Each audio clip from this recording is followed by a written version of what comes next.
Oke, kita balik lagi setelah barusan diputarkan lagu dan kita balik lagi di Ngobrol Apa? Ngobrol seru seputar apa aja. Oke, welcome back di sesi 2 masih bersama-sama dengan host Bias Paris, bersama-sama dengan Mbak Lilis dan Vinka yang ada di studio untuk mengisi acara Ngobrol Apa di hari Senin ini. Nah, di sesi 2 ini kita tentunya membahas yang masih berkaitan erat dengan sesi 1 yang sudah kita bahas tadi. Buat teman-teman yang ketinggalan, besok kalian masih bisa nonton siaran ulangnya di YouTube di Siaplus Media jam 6 sore. Dan untuk sesi 2 aku juga akan upload di YouTube di Siaplus Media jam 6 sore juga, tapi Selasa depan. Itu informasinya teman-teman. Oke, kita langsung saja menuju ke ini dia. Ada yang langsung tanya nih Mbak di chatbox. Ada Naya, dia tanya, trauma gak sih? Nah ini mungkin Vinka bisa menjawab. Trauma gak Vin? Trauma. Oh ada trauma. Oke, Ada. trauma. Gimana nih? Jadi yang dirasain. Trauma karena kayak mau kenal lagi gitu. Terus habis itu trauma karena kehilangan orang disayang. Mungkin karena penyakit ini ya terutama. Oke. Ya. Oh ada trauma tersendiri ya. Jadi untuk Naya itu ada trauma tersendiri memang kalau misalkan kena. Oke. Nah, ngomong-ngomong soal trauma itu kan secara psikologis ya. Tadi setelah dinyatakan, kita lanjut ya. Setelah dinyatakan negatif sama pihak Satgas, masih ada nggak sih efek-efek yang dirasain gitu? Ada apa enggak? Efek kesehatan gitu. Iya, efek kesehatan. Gitu. Kayak pusing apa gitu setelah walaupun negatif nih. Nggak ada ya. Nggak ada. Kalau aku nggak ada. Kayak Sama sekali nih berarti Vin. ya nggak ada, kayak udah nggak apa-apa gitu. Oke. Udah kayak biasa. Kalau Mbak Lilis? Masih. Oh, masih ada. Jadi anosmianya itu masih kerasa. Jadi, walaupun sudah sembuh ya. Walaupun sudah sembuh. Kadang tiba-tiba nggak bisa bau apa-apa gitu. Tiba-tiba. Jadi kayak mandi gitu ya. nggak bau nggak nyium apa-apa. sabun. Nggak. Oh gitu. Jadi ya sudah kayak nggak ada apa-apa gitu. Jadi nggak bisa bau apa-apa pun. Nanti malam gitu ya. Bisa lagi. Jadi nggak tahu ya. Kadang aku tuh masih bingung. Ini penyakit apa sih? Gitu. Tiba-tiba gitu. Jadi tiba-tiba nggak bisa bau apa-apa. Nanti tiba-tiba muncul lagi, bisa. Gitu. Ya, itu berlangsung berapa lama, Mbak? Setelah dinyatakan negatif, ini udah hampir 2 mingguan ya. 2 minggu? Masih? Masih. Oh gitu? Masih. Terus gampang capek. Oh, ada gampang kalau capek. Kalau aku ya. Jadi gampang capek. Oke. Berarti ngaruh setelahnya juga ada untuk beberapa orang ya? Iya. Dan masing-masing orang itu kayaknya beda-beda. Oh ada, gitu ya? Ada yang perasa, jadi bisa nyium tapi nggak bisa merasakan, gitu. Terus ada yang dua-duanya. Terus ada juga yang ngos-ngosan, gitu. Terus ada juga yang pusing ya katanya. Ya, jadi masih tiba-tiba pusing, gitu. Jadi masing-masing orang itu memang beda efeknya. Oke. Jadi, sorry aku tanya, anosmia itu sama nggak bisa merasakan itu berarti beda ya Mbak? Kayaknya satu nama kah? Satu nama ya? Berarti waktu Mbak Lilis nggak bisa nyium itu berarti kan nggak bisa bau nih. Itu nggak bisa ngerasain juga berarti? Enggak. Jadi cuma nggak bisa bau aja. Oh, cuma nggak bisa bau, tapi merasakan makanan gitu bisa? Ada yang dua-duanya, ada gitu. yang cuma satu aja, nggak bisa bau aja. Ada yang nggak bisa ngerasain aja? Gitu. Oke. Karena selama ini yang ku tahu anosmia itu ya sepaket. Nggak bisa nyium dan nggak bisa kalau ngerasain. Kalau aku gitu sih. Jadi nggak bisa bau, itu yang paling parah lah. Ngerasain masih tetap tapi masih. Oke. Untungnya itu, jadi bisa merasakan makanan yang enak. Iya betul. Kalau nggak gitu kan ya nggak enak. Iya, betul sekali. Hambar sekali. Oke, itu juga pengetahuan buat aku. Nah ini kan tadi kita sudah bahas dan tadi nyeletuk juga bahwa orang tuanya Mbak Lilis juga dipanggil Tuhan karena COVID ya. Nah ini bisa sharing nggak sih soal apa yang dirasakan dan pengalaman seperti apa sih ketika orang tersayang ini dipanggil Tuhan gitu? Siapa? Terserah, dari Vinka dulu deh boleh. Dari Vinka dulu ya. Ya sedih itu paling Pasti pasti ya. ya. Terus agak nyesel kalau aku sendiri. Hmm.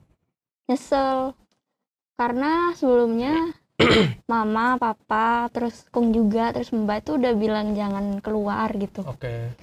Tapi yang otot aja Keluar. tetap keluar gitu.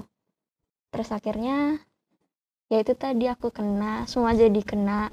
Terus ya nyesel ya, ada yang ngerasa nyesel, terus ngerasa bersalah juga. Karena ya pasti kayak punya perasaan kayak ini gara-gara aku, ini gara-gara aku kayak gini gitu kan ya. Ya itu tadi, terus habis itu takut juga orang di sekitar aku juga ngerasain yang kayak Kung gitu. Iya gitu. Oke. Kalau Mbak Lilis? Pasti ya, pasti kami kehilangan banget gitu. Karena dari awal-awal muncul virus ini kan memang pesen semua lah. Kita hati-hati gitu. Jangan sampai kita kena. Ya kalau saya bilang virus ini memang virus yang kayak undian gitu. Kita udah hati-hati, kita udah prokes, tapi kita tetap kena. Kita juga nggak tahu gitu. Kehilangan bapak ya pasti membuat kami sangat syok. Kalau kemarin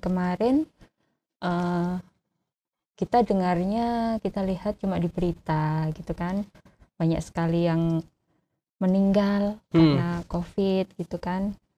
Ya ketika kita melihat berita itu ya kita walah sakno ya gitu, lihat proses pemakamannya juga seperti itu, harus prosedur betul. Gitu kan, lihat itu kasihan gitu loh, orang yang tersayang, orang yang dekat dengan kita waktu pemakaman itu hari terakhir kita ketemu, kita nggak bisa lihat gitu, nggak bisa lihat sama sekali.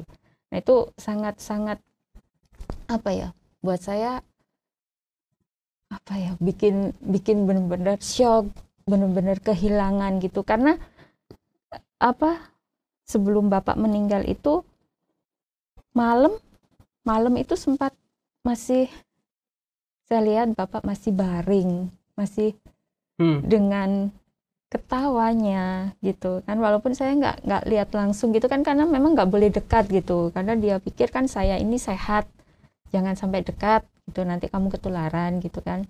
Jadi saya lewat di depan kamarnya itu bapak masih lihat saya dengan senyumnya itu, saya pikir bapak ya ampun, puji Tuhan bapak udah sembuh, udah enakan gitu kan.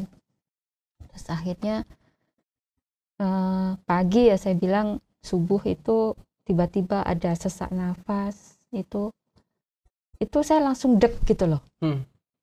Papanya Vinka bilang apa, bapak sesak gitu, itu waduh ya pasti langsung terbesit gitu ya, waduh parah ini gitu. Ke rumah sakit dikabari papanya Vinka kalau bapak udah nggak ada kan di sana. Saya berangkat ke sana, ya di sana gimana ya, saya kok lihat bapak ini kayak bapak ini masih tidur gitu loh, kayak orang nggak sakit parah, bapak tiba-tiba nggak ada gitu. Itu kan bagi kita sangat kehilangan gitu ya, kecuali kalau ya sakitnya udah parah ya sudahlah, kehendak Tuhan yang terbaik gitu. Tapi ini malam masih lihat bapak ketawa, masih lihat bapak senyum gitu. Besoknya bapak udah dipanggil Tuhan. Itu yang bikin kita shock. Terus yang lebih parah lagi, semua sakit gitu. Waktu kita di rumah sakit nungguin bapak di UGD, kan waktu itu ada 3 orang memang yang meninggal di hari yang sama. Jadi ada antri untuk administrasi, untuk pemandian jenazah, pemakaman, ambulan, itu semua antri karena bareng-bareng gitu kan. Waktu kita nunggu di sana lumayan lama, jadi mulai subuh ditangani itu sekitar jam 10:30 di rumah sakit itu. Posisi itu semua sakit. Jadi papanya Vinka, ibu sama Pak D-nya Vinka itu kan semua sakit. Yeah. Jadi posisi di rumah sakit, nungguin jenazah, mereka sakit. Itu yang membuat saya, Tuhan, kok sampai kayak gini gitu. Saya sampai bingung gitu. Yang papanya Vinka ngeluh, aku gak kuat Maiki, gak kuat kayak gitu. Ibu ya pasti dengan syoknya dia kehilangan suami. Udah, aku harus kuat, pokoknya aku harus kuat. Bagaimanapun, ya akhirnya aku kan yang harus memandikan jenazah, bantuin itu, terus ngurus administrasinya, semua harus aku. Nah, ketika aku dinyatakan positif tanpa gejala, nah di situ saya juga merenung gitu. Coba kalau misalkan saya kemarin sakit, siapa yang akan ngurus? Gitu kan. Ya, rencana Tuhan juga gitu. Ya memang syok. Terus waktu pemakaman, mau berangkat pemakaman, kita berangkat sama-sama ke pemakaman.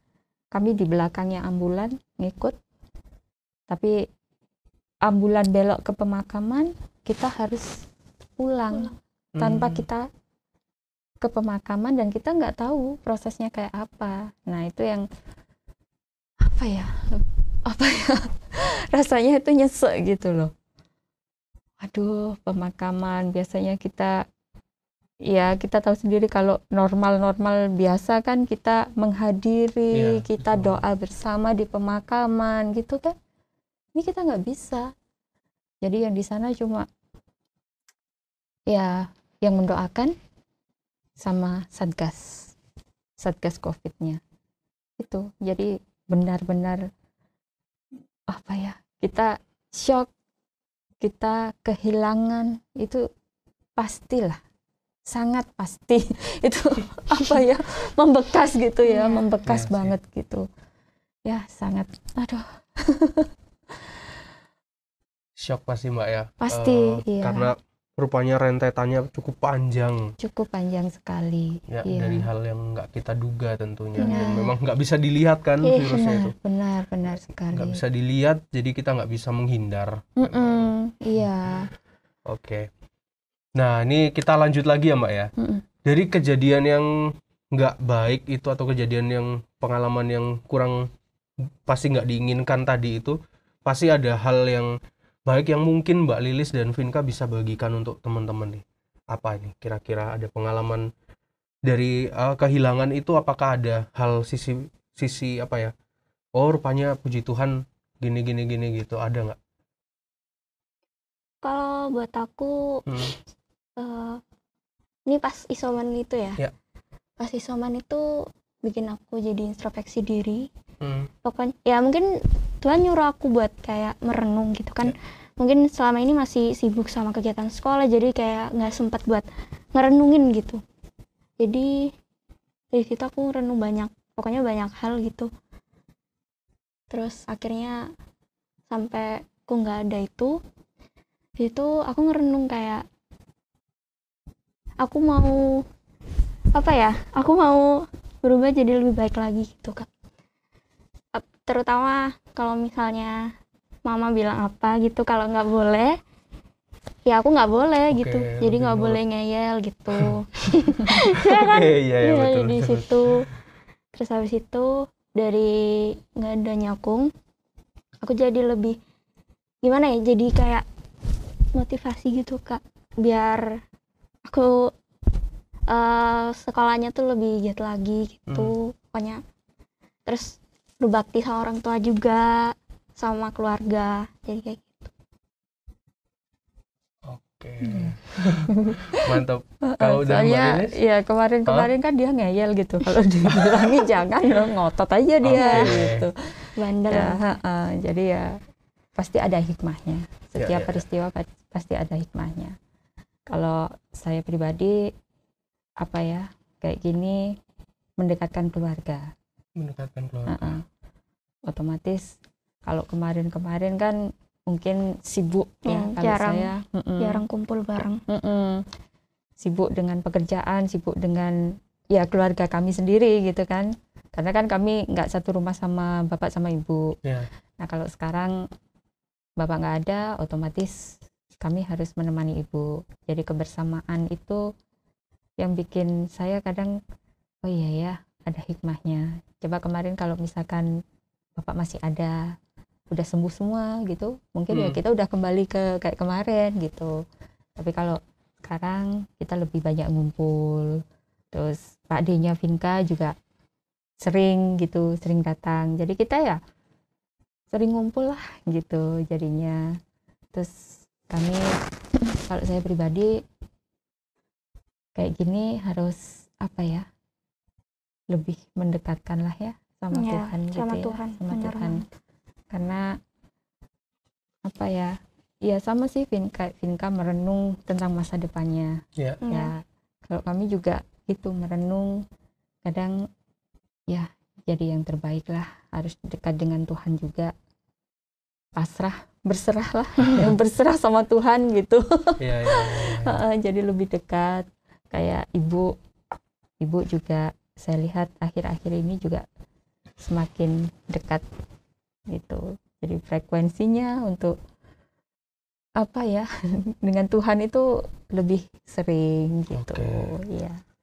Jadi memang ada hikmahnya. Iya, yang bisa dipetik ya dalam setiap situasi dan kondisi. Betul sekali. Ini Vinka sama Mbak Lilis dan sekeluarga hebat banget karena bisa mengalahkan virus ini nih. Yang penting semangat. Semangat itu ya untuk kuncinya sembuh. di situ ya. Iya, semangat untuk sembuh, karena semakin kita memikirkan aduh kita kena penyakit pasti shock, seperti saya bilang pertama kali kita dinyatakan positif, aduh sampai ada gitu ya pikiran, aduh ojo aku kok mati gitu. Sempet gitu. Ada pikiran kayak gitu. Karena kan makanya kita itu nggak tahu ya virus ini tuh kayak apa gitu. Jadi kita kan nggak tahu. Setuju. Tiba-tiba kayak ada pengalaman saudara ya, ponakan saya juga gitu. Pagi dia sembuh, udah sembuh, dia nggak ada apa-apa. Siang dia meninggal. Nah kayak gitu kan yang bikin aduh shock gitu ya. Iya, orang juga sudah sembuh, udah bisa makan enak, siang meninggal. Jadi ya memang yang penting kita semangat untuk sembuh. Terus usaha, doa itu sudah, itu satu paket. Kita usahanya apa? Sudah lupakan diet lah. Yang diet sekarang lupakan diet. Makan makanan sehat yang penting sudah. Terus minum vitamin. Berdoa jangan lupa. Pastilah Tuhan akan tolong, Tuhan akan pulihkan. Ngeri memang. Jadi, virus itu ya tips dari Mbak Lilis yang bisa kita ambil, kita terapkan dalam kehidupan kita juga. Tetap semangat. Nah kalau dari Vinka gimana nih? Apa yang bisa dibagikan buat teman-teman? Pokoknya jangan stres. Jangan stres. Iya. Kan dukungan dari orang-orang terdekat itu penting ya. Iya, betul. Selain usaha sama doa tadi, pokoknya apa ya, jangan ya bener tadi kata mama, jangan mikirin yang terlalu banget gitu loh. Jangan terlalu dipikirin. Iya, jangan terlalu dipikirin. Nanti malah imunnya tuh ngedrop. Ya. Terus malah fatal gitu akhirnya. Terus habis itu senyum. Happy. Nggak boleh cemberut terus. Oke, kayak walaupun gitu. pakai masker ya. Iya. Walaupun nggak kelihatan. Tapi kan kelihatan ya. Iya sih, dari mata kan kelihatan kalau kita lagi senyum. Oke, happy terus ya Vin, berarti. Happy terus. Oke. Itu adalah kunci tips juga dari Vinka buat teman-teman dan buat kita semua, dan terutama buat aku pribadi juga sebagai perenungan secara khusus buat aku sendiri. Nah, jadi pagi hari ini kami terima kasih banget buat Vinka sama Mbak Lilis yang sudah berbagi cerita, sharing yang sangat menarik, sangat memberkati. Aku pribadi terberkati, dan aku percaya teman-teman yang mendengarkan live pada pagi hari ini juga boleh mengambil pelajaran yang berharga juga dari pembicaraan kita pagi ini. Oke, Mbak Lilis dan juga Vinka, terima kasih banyak sudah mau hadir sharing bareng-bareng Bias Paris sebagai host Ngobrol Apa, dan teman-teman yang mendengarkan secara live lewat Askara Radio Streaming di website maupun aplikasi. Dan tentunya aku ingatkan lagi bahwa video ini aku rekam dan pastinya aku upload untuk sesi 1 tadi. Aku akan upload besok jam 6 sore dan sesi 2 yang barusan kita selesai ini akan diupload hari Selasa juga, tapi Selasa depan jam 6 sore. Dan kita akan kembali lagi 2 minggu lagi dengan cerita-cerita yang menarik tentunya dengan host yang menarik juga. Oke, terima kasih teman-teman, sampai ketemu di minggu depan.